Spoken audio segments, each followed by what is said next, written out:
Before you enroll in your classes, it is important to verify any and all AP scores that you have sent to the university. Start by logging into your My UCSC portal. Click on the My Academics tile. There are two options to verify AP scores. Option 1. Click on the Academic Advisement Report and scroll down to Test Credit. Option 2. Click on the Transfer Credit Report and click under Test Credit. If your AP scores are verified, you will see APV, the name of the test, the equivalent course at UCSC, and the number of units accepted.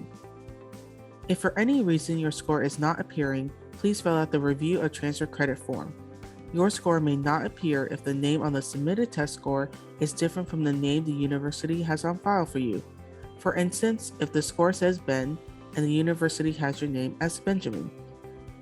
It is also possible that your score could have been lost somewhere in the process, or you did not send your scores to the right school. Be sure to check your information on the College Board website. Once your score is confirmed, be sure to check the AP/IB chart to see if your scores satisfy any prerequisite or GEs, also known as General Education courses. This is important to do before enrollment so that you are able to enroll in any classes that may rely on having an AP score cover a prerequisite.